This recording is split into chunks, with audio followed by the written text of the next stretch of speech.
Mari kita berdoa. Allah Bapa di surga, terpuji dan terpujilah nama Tuhan.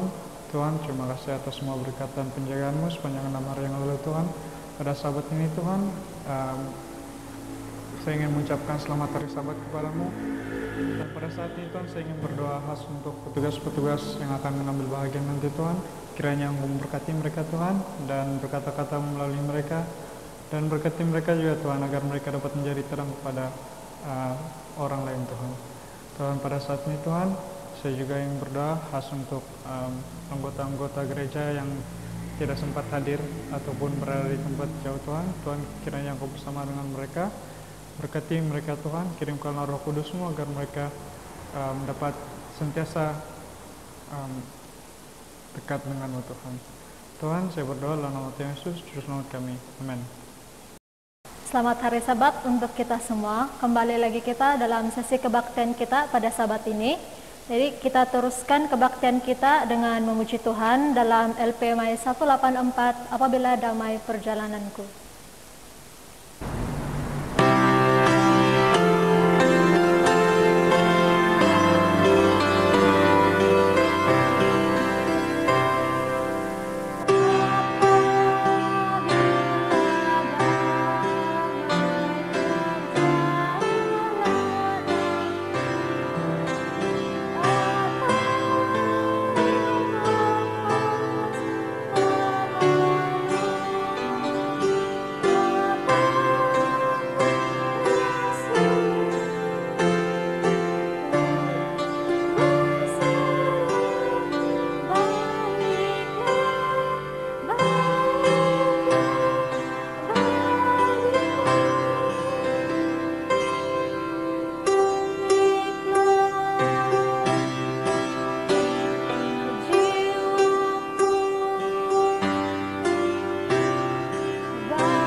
Bagi lagu seterusnya, kita buka dalam LP May 187, Aku Nyanyi Bila Aku Teringat. Aku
Selamat pagi dan selamat hari Sabat. Tajuk cerita mission kita pada pagi Sabat ini adalah pengampunan selepas perceraian yang berasal dari bahagian divisi Trans Eropa. Cerita kita pada Sabat ini adalah perkongsian dari kisah Mary. Mary meninggalkan suaminya ketika dia berusia 30 tahun. Dia mempunyai alasan alkitabiah untuk perceraian tersebut. Tetapi dia tidak mengatakan apa-apa kepada sesiapapun kerana dia tidak mahu masyarakat tahu hal-hal pribadi. Lebih-lebih lagi, mantan mertua beliau adalah anggota yang dihormati di gereja Seventh-day Adventist setempat yang masih dihadirinya. Para anggota gereja tidak mengerti mengapa perkawinan Mary telah berakhir. Para anggota gereja sering saja menuding jari ke arah dia. Beberapa orang dengan terang-terangan mengatakan kepadanya bahawa dia telah melepaskan keselamatan dengan meninggalkan suaminya. Mary yang telah dibesarkan dalam gereja Adventist berhenti beribadah pada hari Sabat dan akhirnya berpindah ke tempat lain dalam negara yang sama untuk memulakan kehidupan baru. Akan tetapi, pengaruh-pengaruh dari syaitan sering menyeksa dia. Walaupun tidak ada sesiapa yang mengutuk perceraiannya di bandar yang baharu di mana Mary tinggal, dia tidak boleh melupakan masalah perceraiannya itu. Dia berasa hal itu seperti satu kegagalan yang besar. Dia tertanya-tanya sama ada Tuhan masih mengasihinya lagi setelah berlakunya perceraian tersebut. Terdesak untuk mendapatkan jawapan kepada persoalan itu, pada satu hari Mary memutuskan untuk membuat carian di internet atau melalui dalam talian dan dia menaip perkataan Tuhan. Jumlah carian yang banyak membanjiri fikirannya, lalu dia mematikan komputernya. Dia kemudiannya menghidupkan televisyen dan dia menukar-nukar saluran-saluran televisyen itu. Mary kemudian terjumpa satu saluran yang dioperasikan oleh denominasi Kristian Karismatik dan itu sangat menarik perhatiannya. Tetapi penyembuhan iman dan berbicara dalam bahasa-bahasa asing yang agak aneh buat Mary dan itu membuatkan Mary ketakutan. Dia berhenti menonton rancangan itu. Mary kemudiannya menonton satu program mingguan yang dihostkan oleh seorang pembicara wanita di saluran itu. Wanita itu bercakap dengan tenang dan bijak. Mary menonton saluran itu dengan kerap selama beberapa minggu. Pada satu petang, wanita itu bercakap tentang pengampunan. Wanita itu berkata, "Tidak ada sesiapa pun yang dapat memaafkan melalui usaha mereka sendiri," katanya. "Anda perlukan pertolongan Tuhan." Kata-kata itu muncul kembali ke dalam fikiran Mary ketika dia sedang memandu ke tempat kerja pada keesokan harinya. Timbul dalam fikirannya bahawa dia perlu memaafkan bekas suaminya dan ibu bapaknya, para anggota gereja yang tidak baik dan terutama sekali dirinya sendiri. Dia merasakan satu keinginan untuk berdoa kepada Tuhan untuk mendapatkan bantuan. Dalam keadaan yang sedang menangis, Mary cuba berdoa, tetapi air mata membuatnya tidak mungkin untuk memandu dan berdoa pada masa yang sama. Lalu dia menghentikan keretanya di bahu jalan. "Saya ingin memaafkan, tetapi saya tidak dapat melakukannya," Mary berdoa. "Jika saya mendapatkan pengampunan sebagai satu hadiah, saya akan mengikutmu." Hampir serta-merta datang jawapannya. "Aku akan membantumu." Suara itu kedengaran seperti suara seorang lelaki. Mary menangis lebih kuat lagi, tetapi kali ini dia menangis dengan gembira. Dia tahu bahwa syurga telah mendengar doanya dan sudah berjanji untuk membantu. Mary tetap berada di dalam kereta di tepi jalan selama 30 menit lagi dan dia berjanji untuk mengikuti Tuhan, tetapi dia tidak pasti bagaimana untuk memenuhi janji itu. "Saya dibesarkan sebagai Adventist," katanya di dalam doa. Bagaimana seharusnya saya menjalani kehidupan saya sekarang ini? Jawabannya terlintas di dalam pikiran.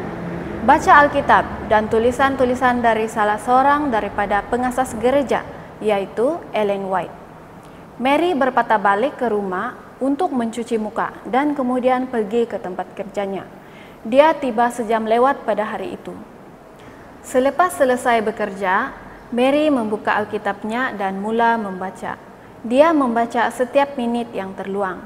Apabila dia tidak dapat tidur pada waktu malam, dia bangun dan membaca lebih banyak lagi.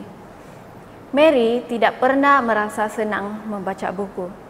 Tetapi sekarang, dia mempunyai keinginan yang tidak dapat dipuaskan hanya dengan membaca. Saya membaca karena saya perlu mengetahui siapa Tuhan, kata Mary dalam satu wawancara. Saya mempunyai kelaparan yang begitu besar akan firman Tuhan.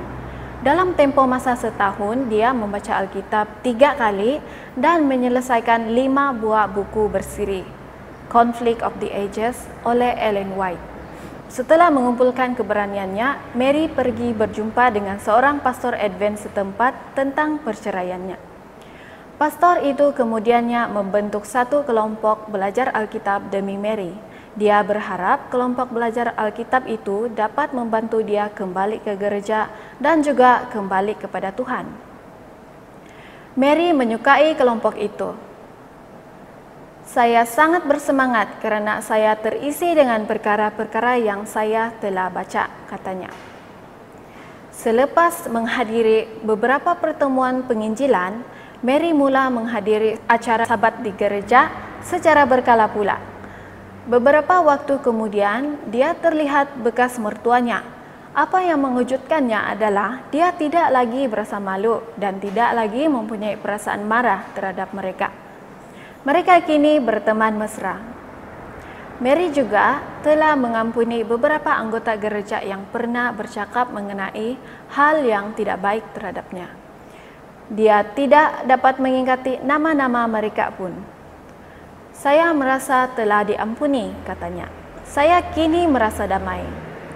Hari ini, Mary adalah seorang anggota gereja yang aktif dalam jemaat setempat dan juga merupakan seorang pemimpin proyek Sabat ke-13 dalam divisi Trans-Eropa.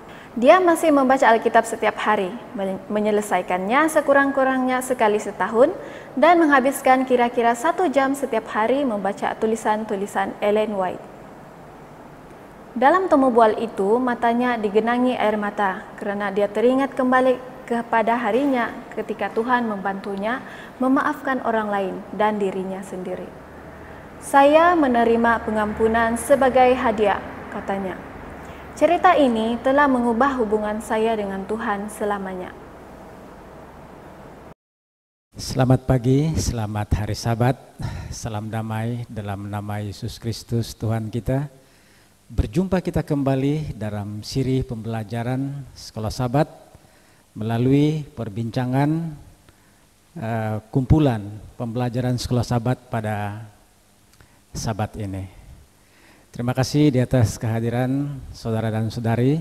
Apa kabar pendengar di rumah atau di mana saja berada? Tajuk pelajaran kita, pelajaran yang ke-12 ialah menangani ayat yang sukar.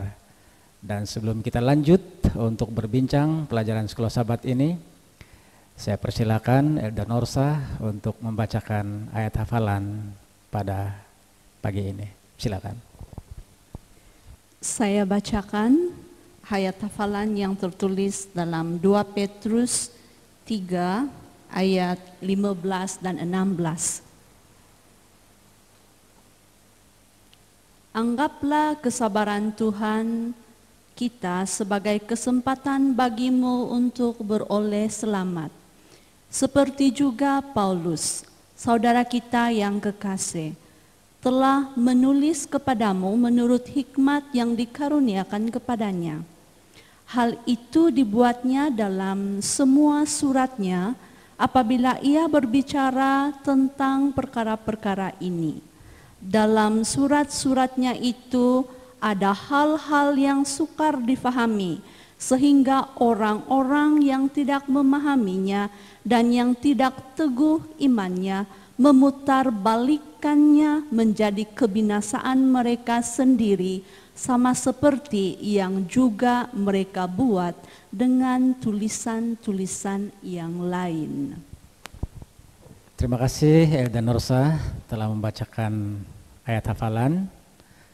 Dan pada saat ini kita mengundang Roh Kudus Tuhan untuk bersama-sama dengan kita sepanjang pembelajaran kita. Mari kita tunduk kepala dan saya pimpin dalam doa. Bapa di sorga, Tuhan yang penuh kasih dan kemurahan, Tuhan yang luar biasa, Tuhan yang layak disembah, Tuhan yang layak dipuji. Puji Tuhan, terima kasih Bapa. Engkau sudah hadir bersama dengan kami saat ini.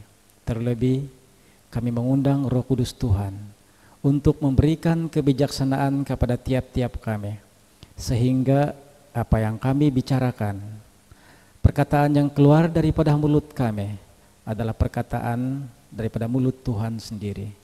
Terima kasih Bapa, kami sadar firman-Mu yang kudus ini akan membangun kami apabila kami dapat mendengar, memahami, dan melakukan di dalam kehidupan kami ya Bapa.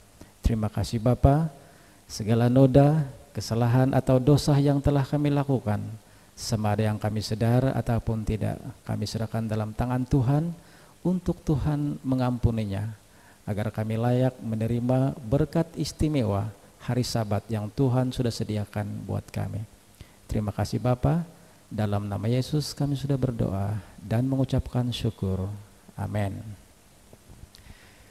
2 Sabat yang lepas kita telah mempelajari tentang Alkitab sebagai sejarah dan juga nubuatan-nubuatan yang terdapat di dalam Alkitab.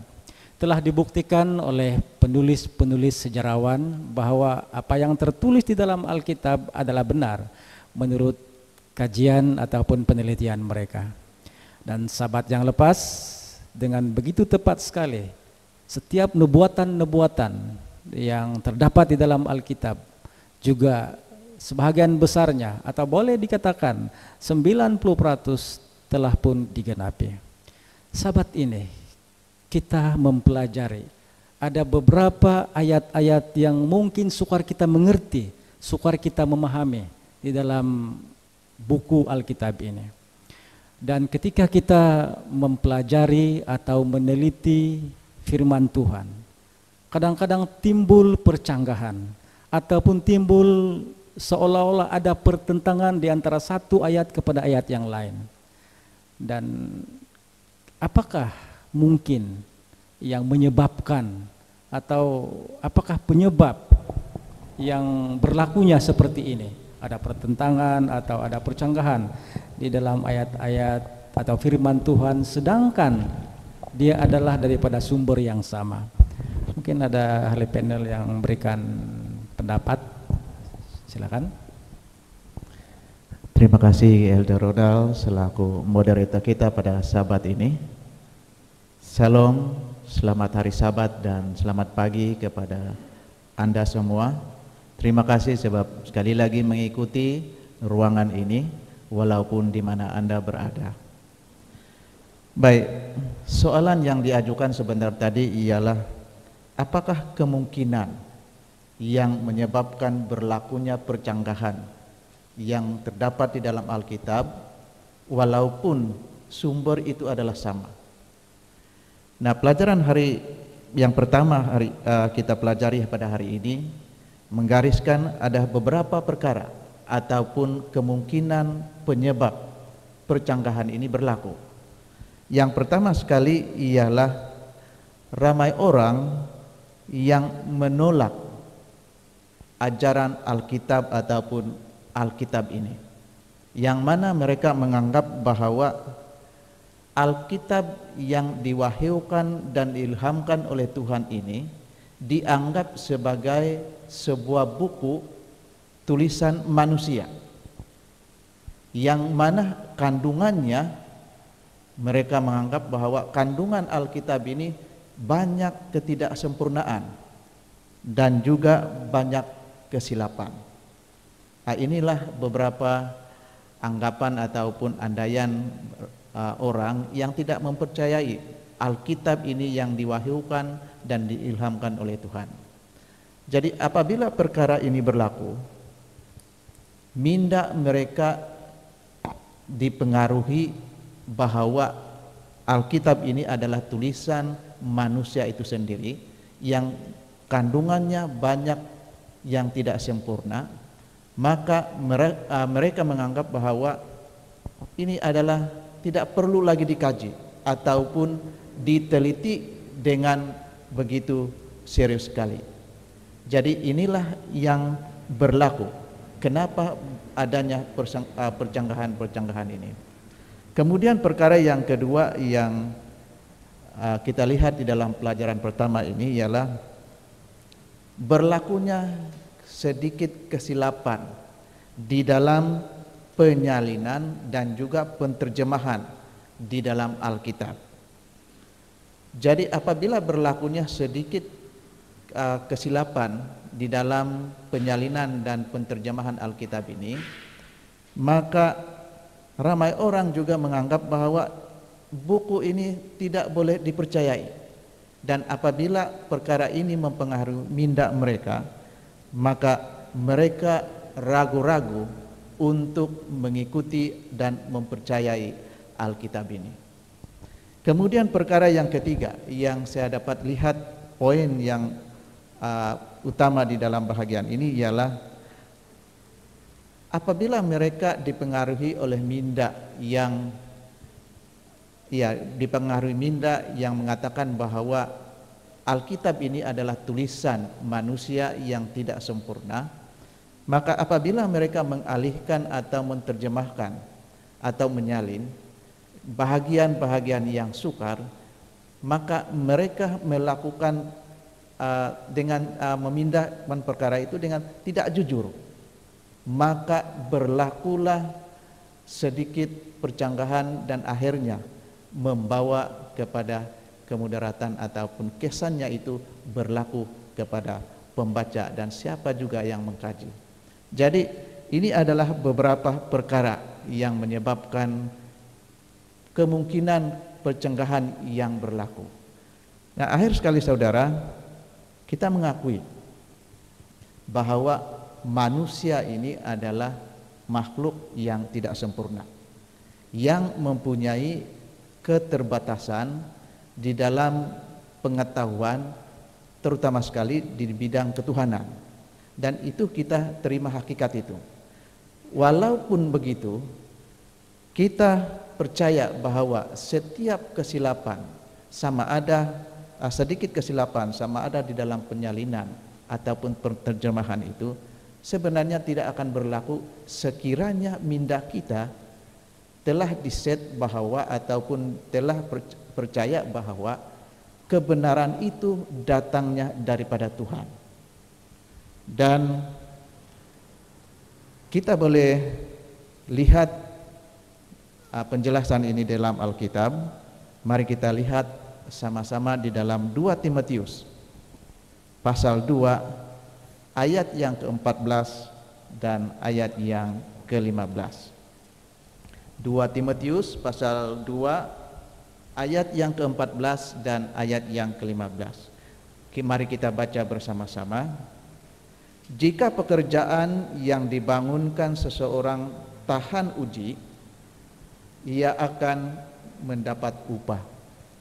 Ayat yang ke-15, jika pekerjaannya terbakar, ia akan menderita kerugian, tetapi ia sendiri akan diselamatkan, tetapi seperti dari dalam api.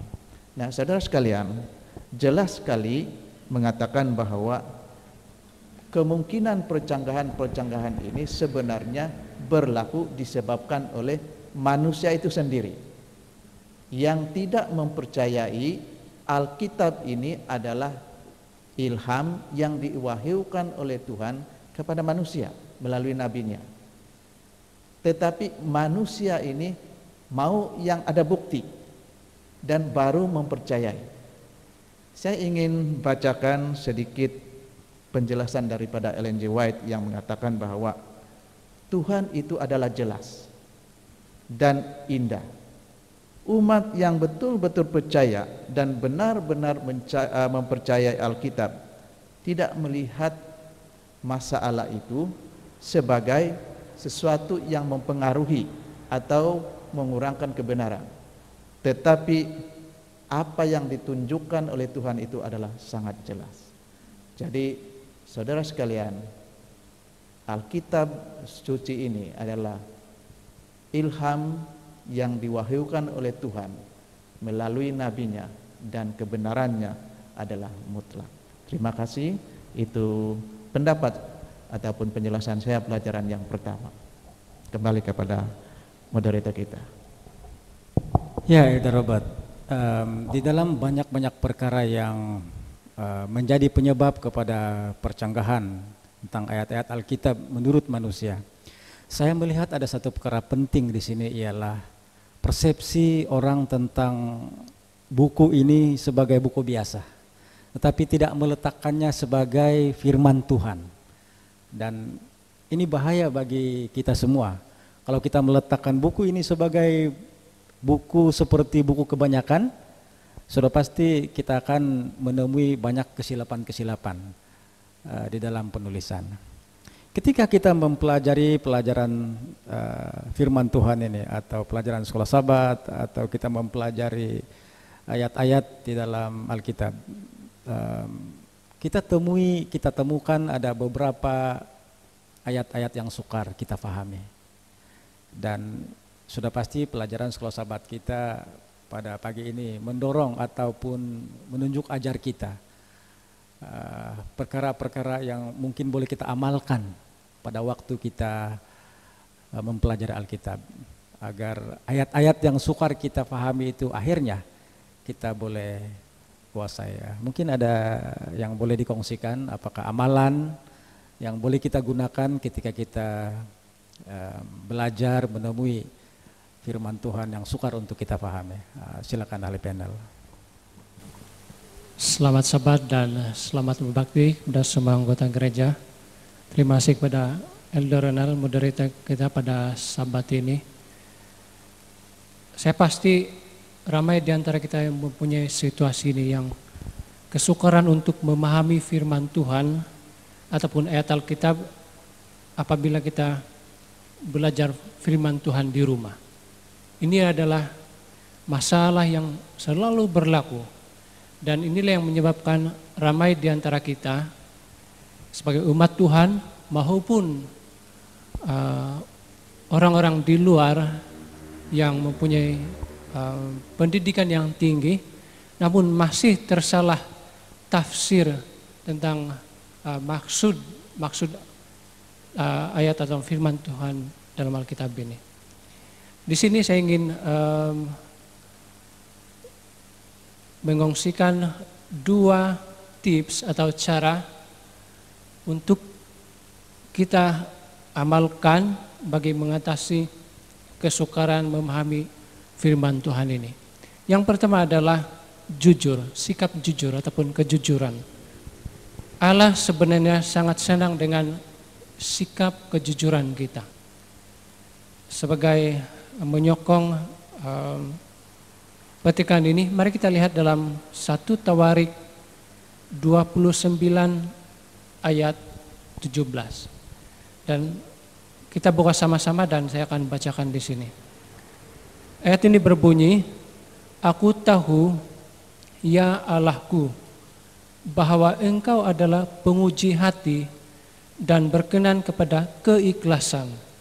Maka aku pun mempersembahkan semua itu dengan sukarela dan tulus ikhlas. Dan sekarang umatmu yang hadir di sini telah kulihat memberikan persembahan sukarela kepadamu dengan sukacita." Sahabat sekalian, saudara-saudara sekalian yang dikasihi dalam Yesus Kristus,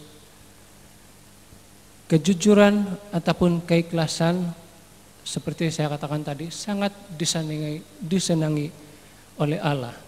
Dan jika kita jujur mencari kebenaran, sudah pasti kita dapat menemukan maksud firman Tuhan yang kita pelajari dalam Alkitab.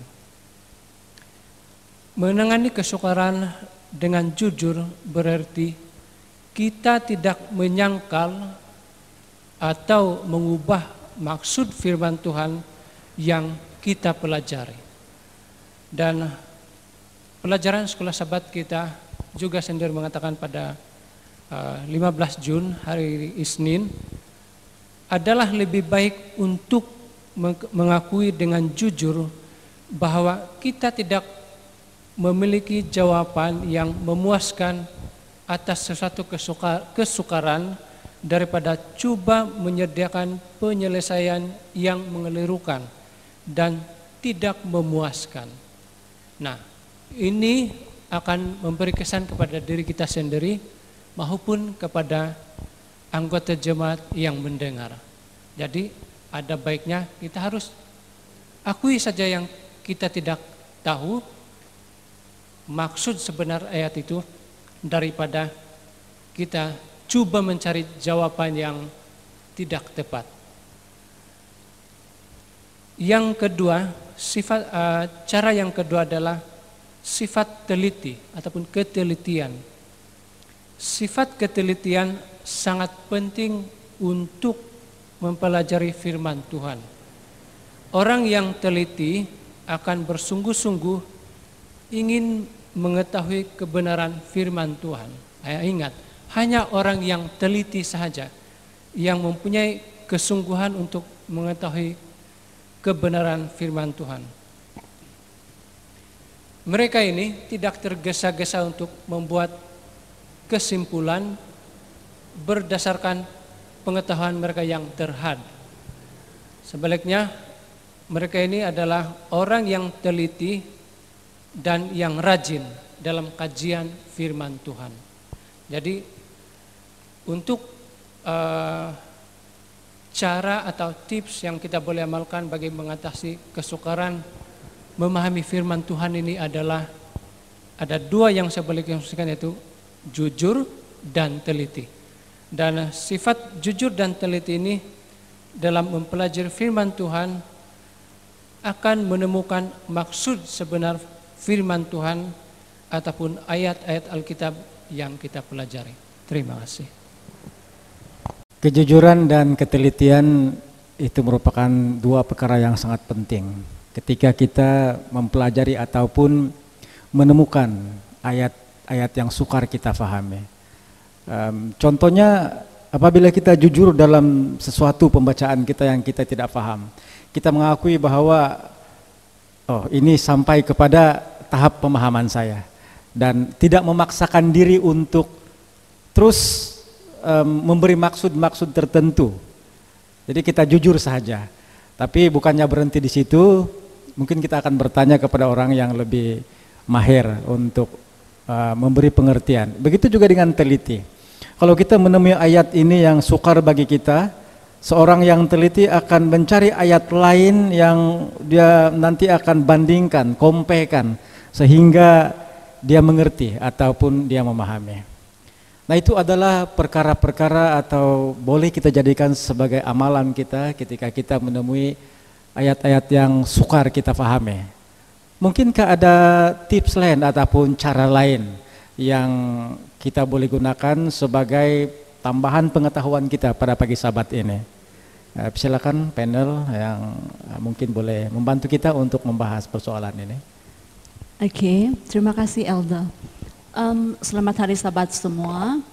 Kalau ditanya adakah cara lain lagi untuk kita menghadapi ayat-ayat yang sukar? Nah, mari kita lihat apa kata Alkitab. Selain daripada kita jujur dan kita teliti, di dalam Alkitab, mari kita buka Alkitab kita, 2 Tawarik pasal yang ke-7, ayat yang ke-14, saya bacakan di sini.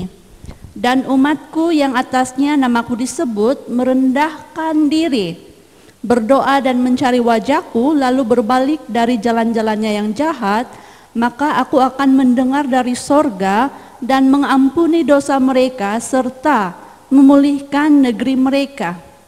Apa kata Zefanya Zefanya pasal yang ketiga ayat 12.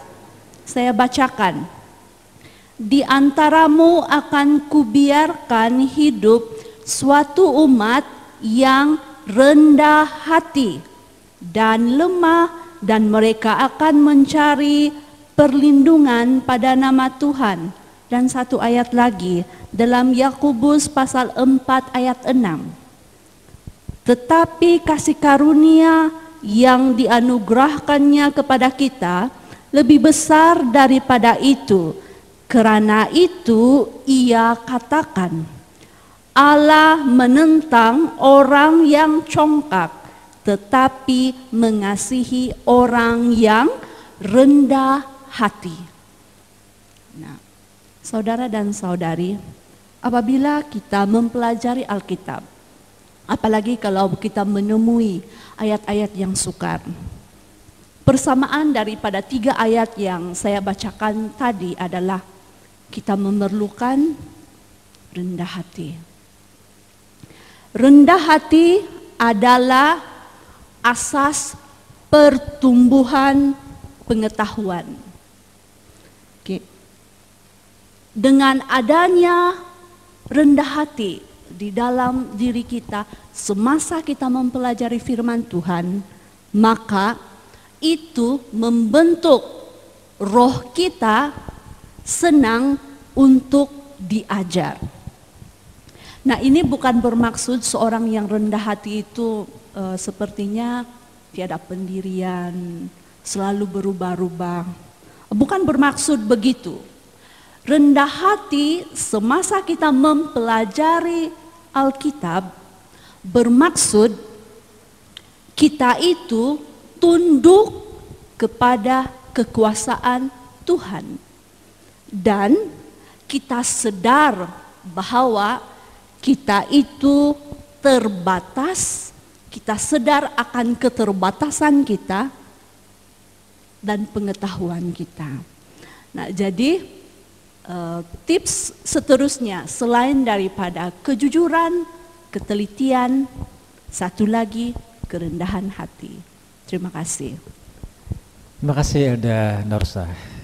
Ya, kembali kepada Elda Robert. Bagaimana tentang keazaman dan kesabaran? Apakah ini juga sebahagian daripada perkara-perkara yang harus kita ambil kira ketika kita mempelajari atau menengani ayat-ayat yang sukar dalam Alkitab? Silakan Elda Robert. Terima kasih sekali lagi kepada Elda Ronald.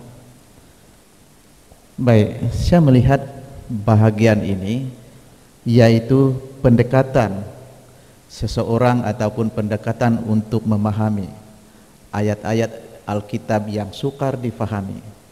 Saya melihat ini sebagai satu pendekatan secara holistik, yaitu mempunyai perkaitan antara satu sama lain.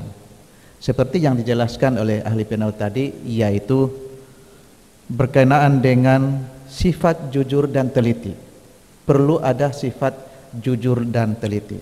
Kemudian panel yang seterusnya memperkatakan tentang sifat rendah hati.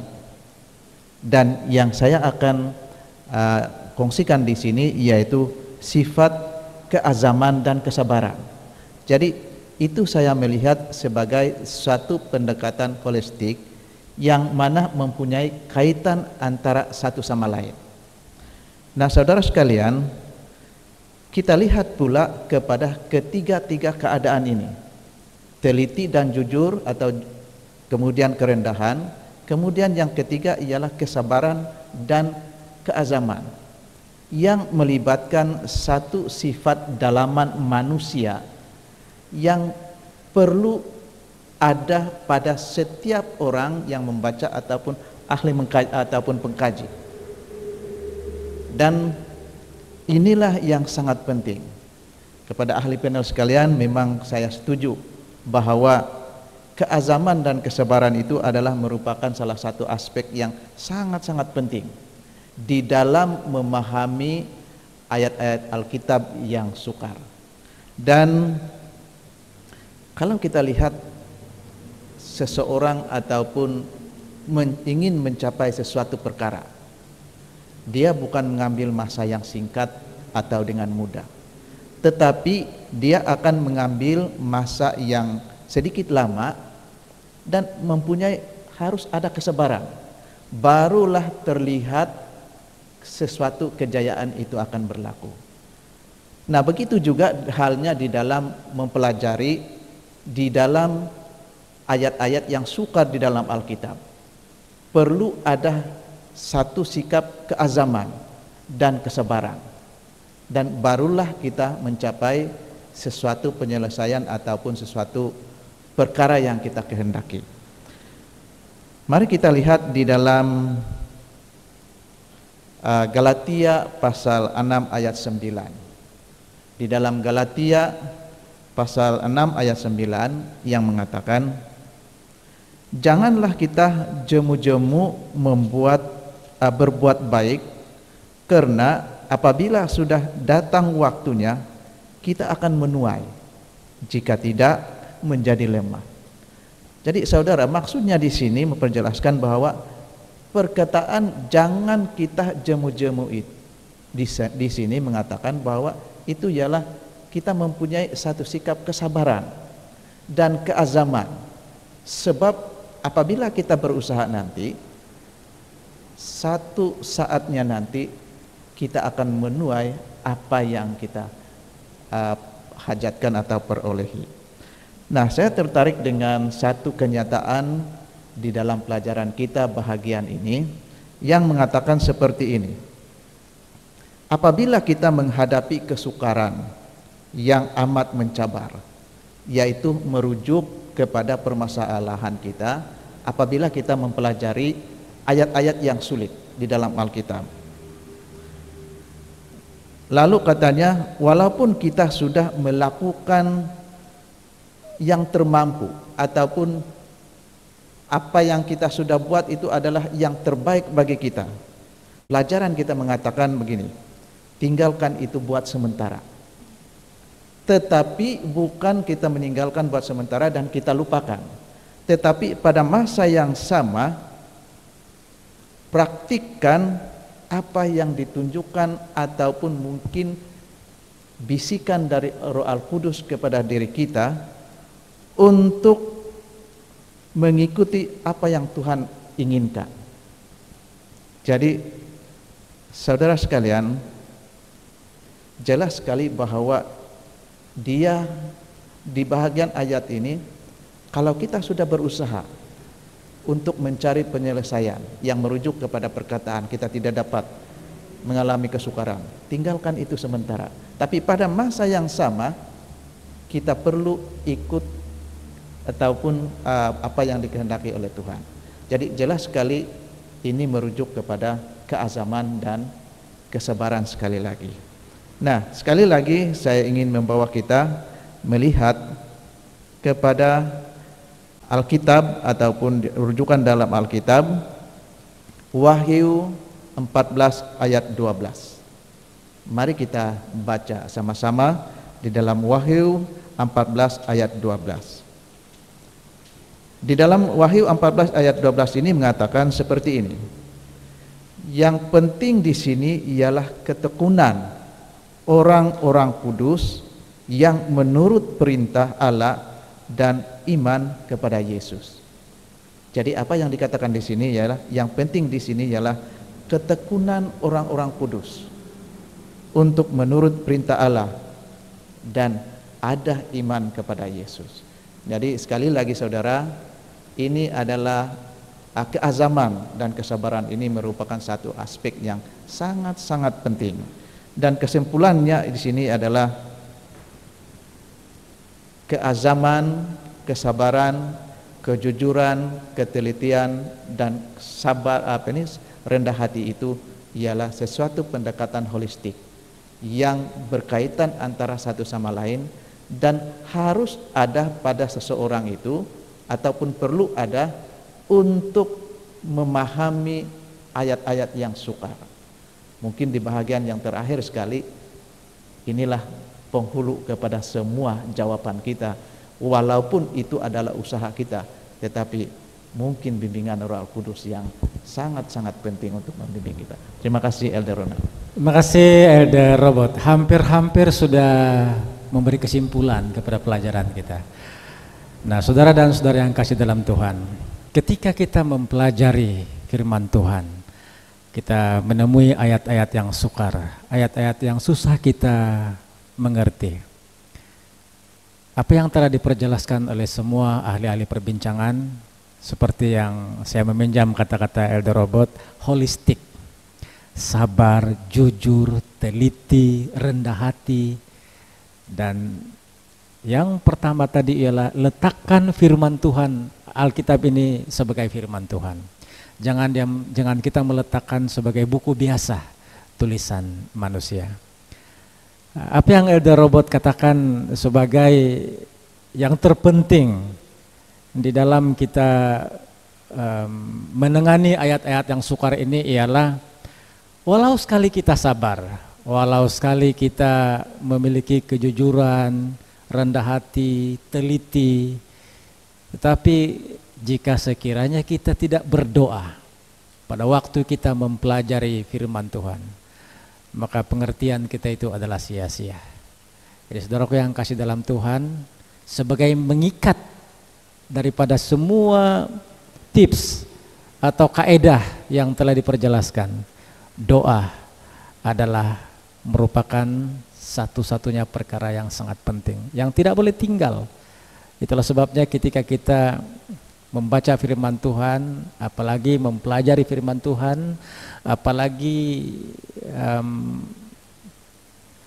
menyelesaikan atau menengani ayat-ayat yang sukar, doa adalah sangat penting. Melalui doa, Roh Kudus Tuhan akan bekerja dalam diri kita. Dan saya percaya tidak ada yang tersangat sukar untuk kita mengerti, ya Elder Robert, untuk menengani ayat-ayat yang sukar ini. Kita percaya bahwa ketika kita berdoa, Roh Kudus atau kebijaksanaan dari surga bersama-sama dengan kita. Dan jangan kita memaksakan diri kita untuk memberikan pengertian kepada firman Tuhan yang kita tidak mengerti atau kita tidak tahu. Saya ingin mengucapkan berbanyak terima kasih kepada semua ahli perbincangan.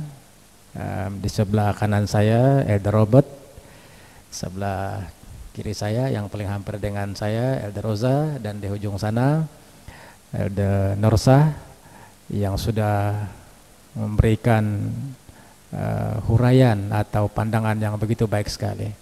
Dan saya percaya saudara dan saudari di rumah atau di mana saja berada mengikuti pelajaran kita telah diberikan tips yang sangat baik untuk kita menengani ayat-ayat yang sukar yang kita temui di dalam Alkitab. Sebelum kita berpisah daripada perbincangan ini, saya persilakan Elder Rosa untuk memimpin kita di dalam doa penutup. Silakan. Mari kita bersatu dalam doa. Bapa Surgawi kami yang penuh dengan kebaikan, Tuhan yang kami sembah, pada Sabat ini kami sangat bersyukur sekali lagi sebab firman Tuhan yang kami pelajari melalui pelajaran sekolah Sabat memperingatkan kepada kami bahwa mempelajari firman Tuhan bukanlah mudah. Namun kami sangat bersyukur karena cara-cara yang Engkau sudah berikan melalui pelajaran sekolah Sabat pada hari ini memberikan kami semangat untuk terus belajar firman Tuhan, dan berikanlah kami kerendahan hati ya Tuhan yang sepenuh sehingga kami benar-benar dapat menerima pimpinan Roh Kudus dan kami benar-benar dapat mempelajari firman Tuhan setiap hari seperti yang Engkau inginkan. Terima kasih Tuhan sebab Engkau terus memberkati setiap acara kami. Engkau juga terus memberkati setiap anggota gereja yang berada di rumah sehingga kami dapat terus merayakan hari Sabat Tuhan yang suci pada hari ini. Dalam nama Yesus kami berdoa. Amin. Terima kasih Elda Rosa. Terima kasih penonton di rumah atau di mana saja berada. Terima kasih karena menyokong siaran ini. Ucapan terima kasih juga kepada Jabatan Multimedia yang bertungkus lumus untuk bersama-sama dengan kami. Sehingga kita berjumpa lagi. Tuhan memberkati. Amin.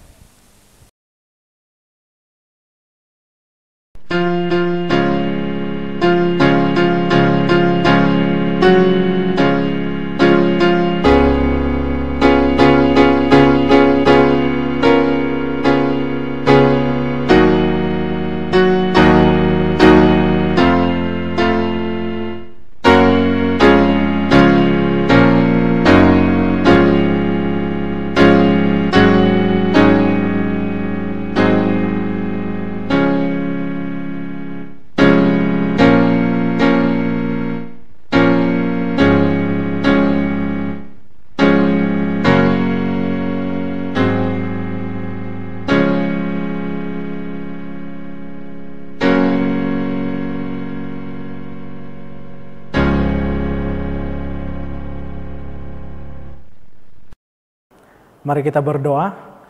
Tuhan Allah Bapa kami yang bertakhta dalam kerajaan syurga, puji dan syukur kami ucapkan kepadamu ya Tuhan, karena pada hari Sabat ini kami dapat berbakti di rumah kami masing-masing, memuji dan memuliakan nama-Mu ya Tuhan. Sebentar lagi kami akan mendengarkan firman-Mu, biarlah Engkau memberkati telinga kami, agar kami dapat fokus untuk mendengarkan setiap daripada apa yang akan disampaikan melalui firman-Mu nanti ya Tuhan. Biarlah firman yang Engkau akan sampaikan melalui hamba-Mu, pastor daerah kami, dapat menjadi kekuatan kami untuk hari-hari yang mendatang. Terima kasih Tuhan karena mendengar dan menjawab doa ini dengan pasti. Karena doa ini kami serahkan di dalam nama Yesus kami berdoa. Amin.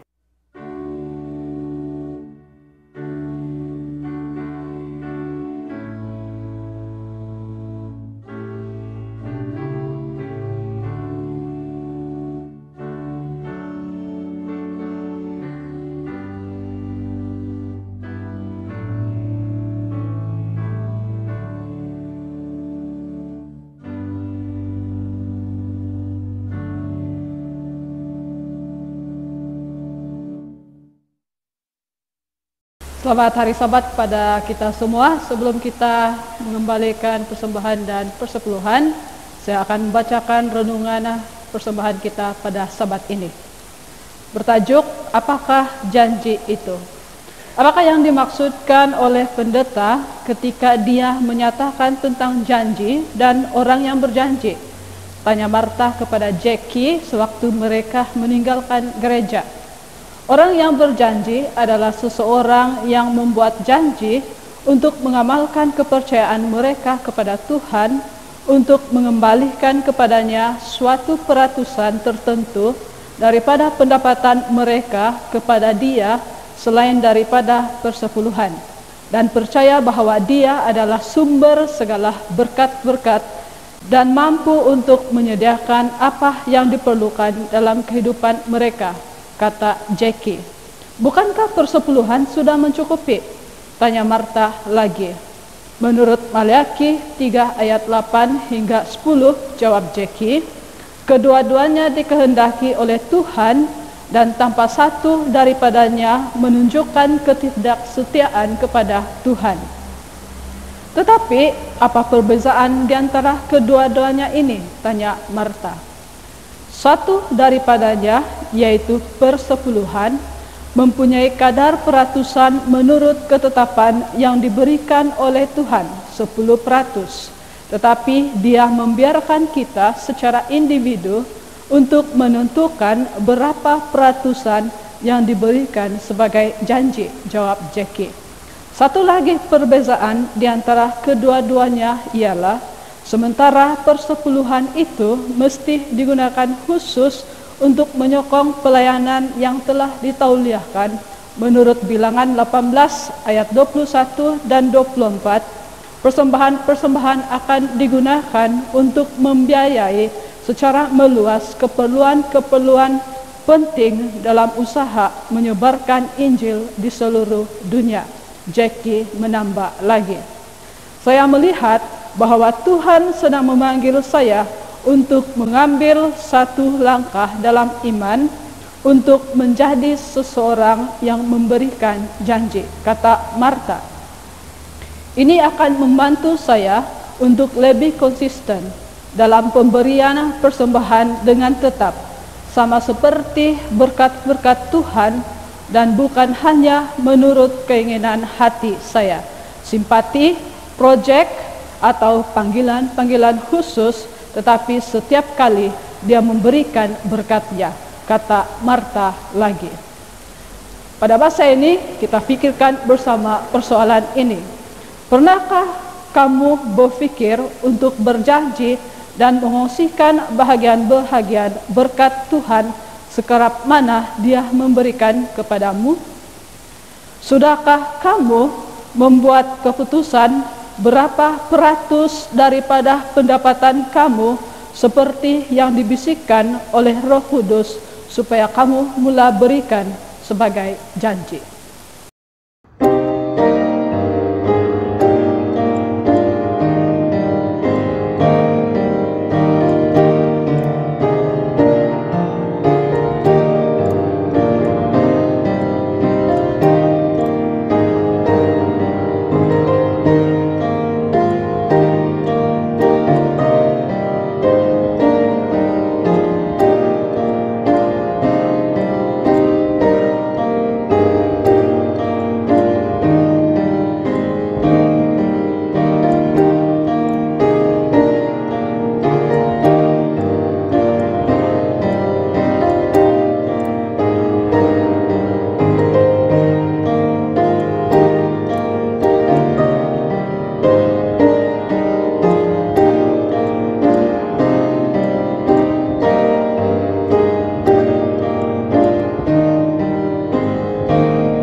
Mari kita berdoa untuk persembahan.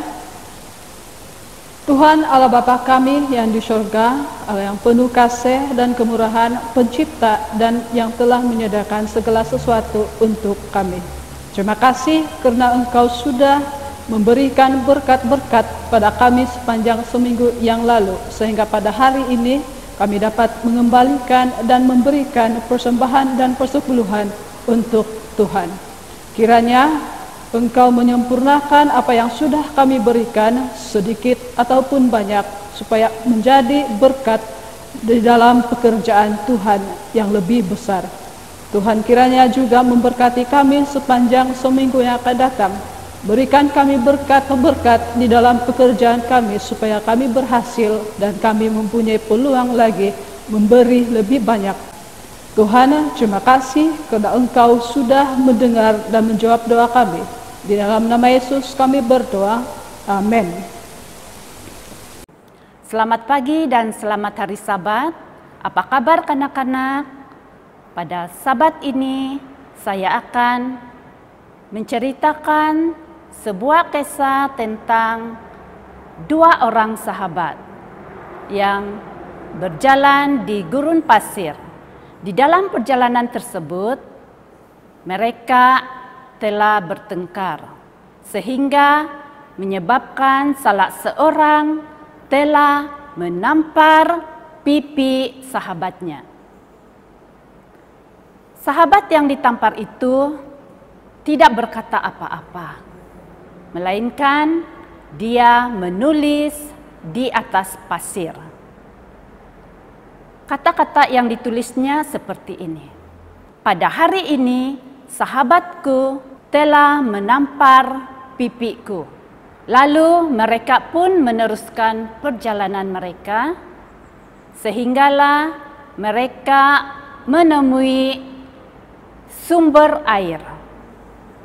Sahabat yang ditampar dan disakiti hatinya coba untuk berenang, tetapi hampir tenggelam dan lemas. Namun diselamatkan oleh rakannya. Apabila sahabat itu sadar dari apa yang berlaku, dia mula menulis di atas batu. Hari ini sahabat baikku telah menyelamatkan nyawaku. Apabila dilihat oleh sahabatnya, dia pun bertanya, ketika saya menyakiti hati kamu, kamu menulis di atas pasir. Tetapi sekarang kamu menulis di atas batu. Lalu orang yang disakiti dan ditampar serta ditolong oleh sahabat itu pun menjawab, jika seseorang telah menyakiti hati kita, kita harus menulis di atas pasir supaya angin boleh bertiup dan menghapuskan tulisan tersebut. Tetapi jika kita melakukan kebaikan, kita harus memahatnya di atas batu agar angin tidak dapat menghapuskan tulisan tersebut. Kanak-kanak sekalian, hidup kita penuh dengan pencobaan. Mungkin berlaku pertengkaran atau perselisihan di antara rakan-rakan. Tetapi biarlah kita harus mengampuni dan memaafkan mereka. Perkara yang sudah berlalu jangan diingatkan lagi. Saya akan membaca satu ayat di dalam Matius 6 ayat 14 hingga 15. Kamu boleh buka Alkitab kamu, kita baca sama-sama. Kerana jikalau kamu mengampuni kesalahan orang, Bapa-Mu yang di sorga akan mengampuni kamu juga. Ayat yang ke-15, tetapi jikalau kamu tidak mengampuni orang, Bapa-Mu juga tidak akan mengampuni kamu. Terima kasih, Tuhan memberkati.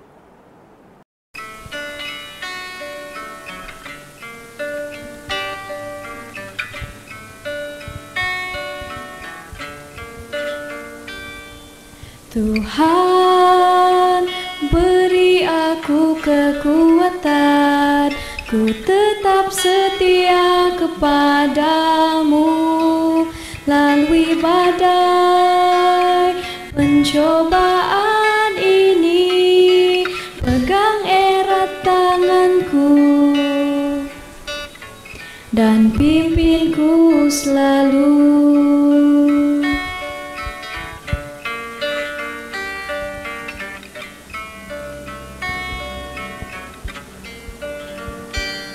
Dugaan menimpa aku terpikir untuk mengalah sejak percayaku goyah. Ku tak punya kekuatan lagi, namun ku kuatkan hatiku untuk berharap padanya. Ku memanggil namanya dan berseru, Tuhan beri aku kekuatan, ku tetap setia kepadamu lalui badai pencobaan ini. Pegang erat tanganku dan pimpinku selalu.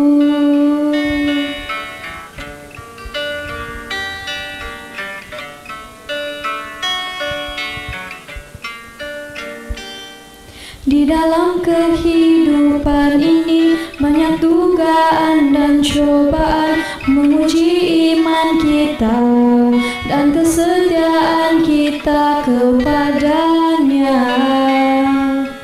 Namun kuatkanlah hatimu dan berharap padanya.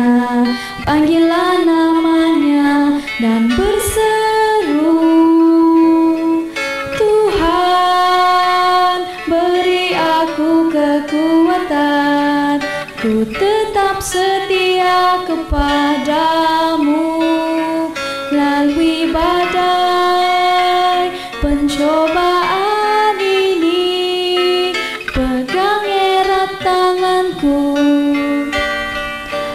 Tuhan beri aku kekuatan, ku tetap setia kepadamu lalui badai pencobaan ini. Pegang erat tanganku dan pimpinku selalu.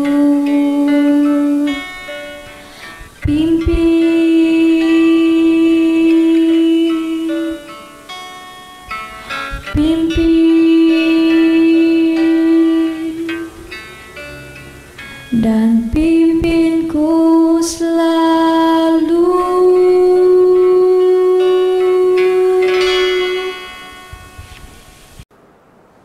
Shalom dan selamat Sabat Sokaviai. Apa kabar sudah para anggota gereja semuanya?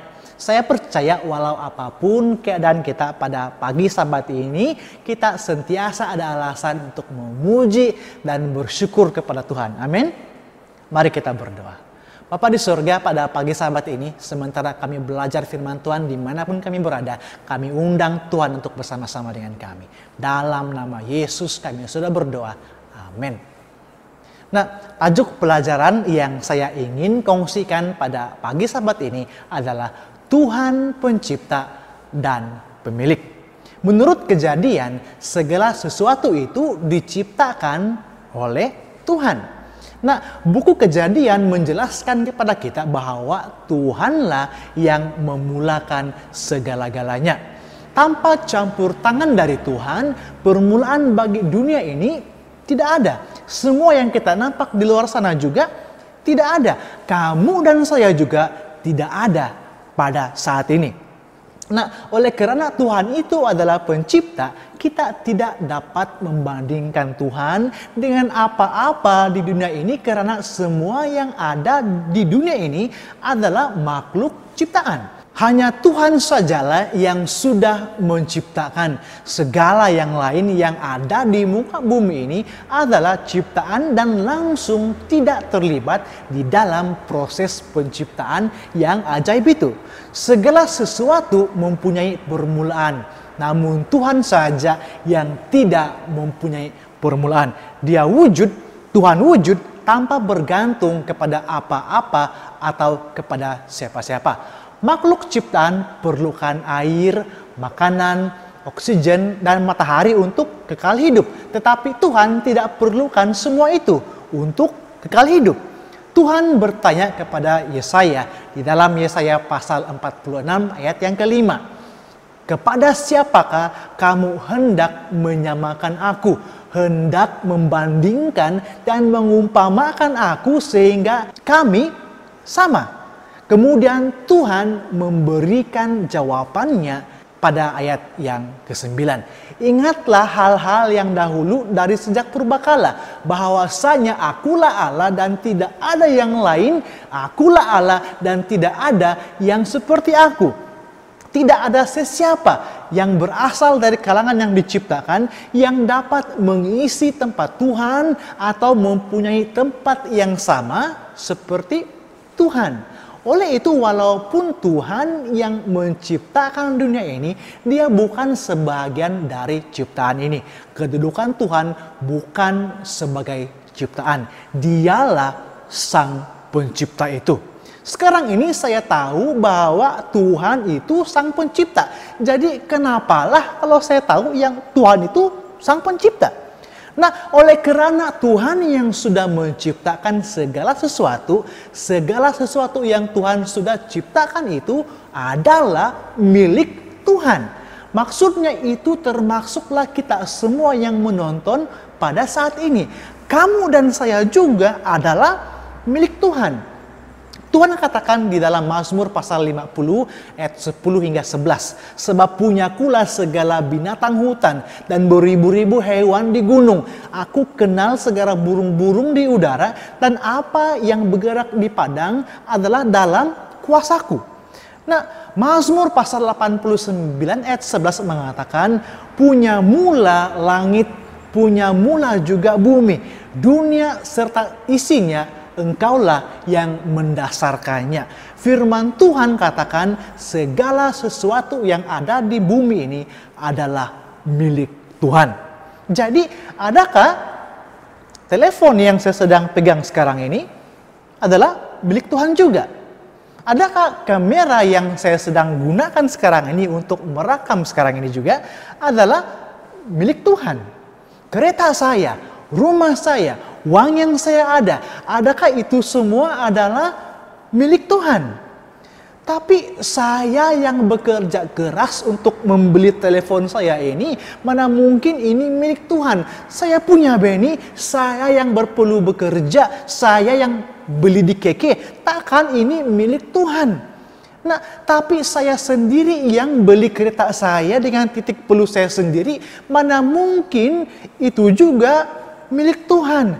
Rumah saya itu saya yang bina dengan titik pelu saya, mana mungkin ini milik Tuhan? Di mana Tuhan waktu saya buat rumah saya itu? Ini milik saya, apa pula milik Tuhan? Mungkin ada di antara kita yang berpikir sebegitu rupa. Ya benar, kita yang berusaha. Tapi dari manakah setiap butir pasir untuk membina rumah kita itu? Bukankah Tuhan yang menciptakan pasir itu? Ya benar, kereta saya itu saya beli dengan hasil titik pelu saya sendiri. Tapi kalau bukan Tuhan yang memelihara dan memberkati saya sedemikian rupa, adakah saya mampu bekerja sehingga saya berhasil di dalam pekerjaan saya? Sebenarnya kita tidak ada alasan untuk bermegah. Roma pasal 11 ayat 36 mengatakan, sebab segala sesuatu adalah dari Dia dan oleh Dia dan kepada Dia. Bagi Dialah kemuliaan sampai selama-lamanya. Semuanya itu dari Tuhan. Jadi adakah kita mempunyai alasan untuk bermegah atas apa yang kita ada? Kita langsung tidak ada sebab untuk bermegah. Malahan kita harus bersyukur setiap hari atas segala berkat yang kita sudah terima dari Tuhan. Bukan berkat yang besar saja, dapat uang beribu-ribu baru mau bersyukur ya. Nah, walau sekecil manapun berkat itu, walau dalam bentuk kue penjarang sekalipun, walau sekecil itu sekalipun, jangan lupa untuk tetap bersyukur dan memuliakan Tuhan, karena segala sesuatu itu berasal dari Tuhan. Segala berkat-berkat itu berasal dari Tuhan. Kejadian mengingatkan kita bahwa segala sesuatu yang kita ada, yang kita lihat adalah milik Tuhan. Kamu dan saya adalah milik Tuhan. telepon, laptop, komputer, TV, apa saja pun yang kita sedang guna pada saat ini untuk menonton siaran online ini juga sekalipun adalah milik Tuhan. Kita tidak ada alasan untuk memegahkan diri atas apa yang kita ada. Sebaliknya kita harus memuliakan Tuhan karena segala sesuatu yang kita ada ini adalah milik Tuhan. Tuhanlah yang sudah menciptakan segala sesuatu. Oleh itu segala sesuatu itu adalah milik Dia. Terima kasih karena sudah mendengarkan firman Tuhan yang sudah dikongsikan pada pagi Sabat ini. Selamat hari Sabat dan Tuhan memberkati.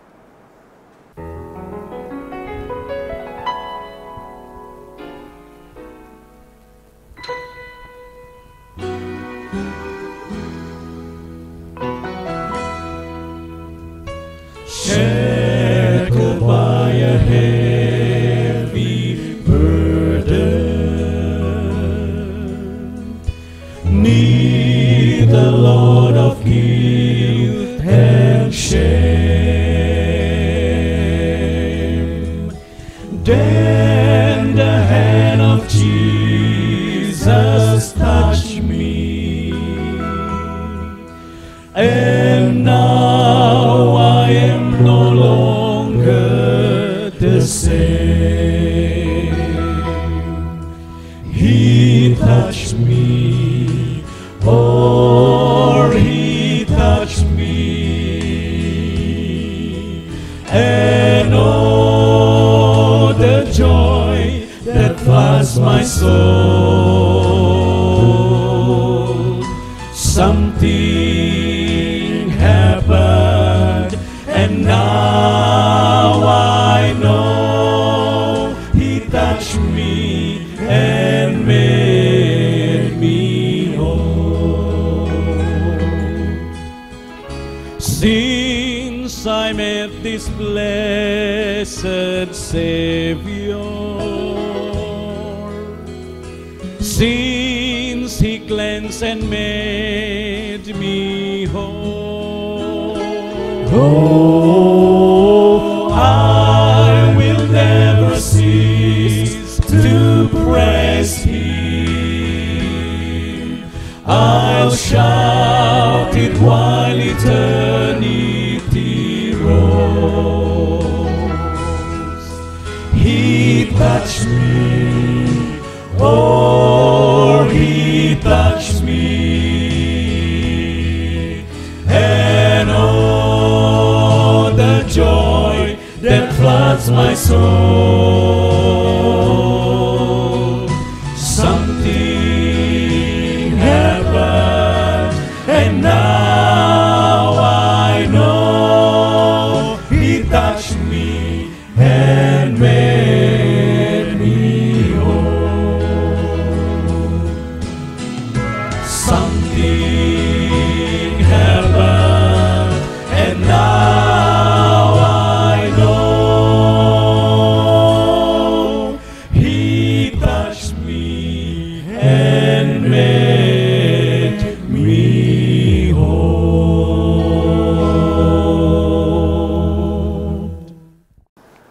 Mari kita berdoa. Ya Tuhan Bapa kami yang bertakhta di dalam kerajaan sorga. Terima kasih ya Tuhan karena sepanjang kebaktian kami pada Sabat kali ini Engkau sudah menyertai kami walau kami hanya berkesempatan untuk berbakti di rumah kami saja masing-masing pada Sabat kali ini. Bapa di surga, kami undang Tuhan untuk terus bersama dengan kami sepanjang Sabat ini ya Tuhan, sehinggalah matahari terbenam pada petang hari nanti. Biarlah Tuhan yang memberkati, Tuhan yang memelihara kami, serta Tuhan juga yang memimpin kami sepanjang hari Sabat ini.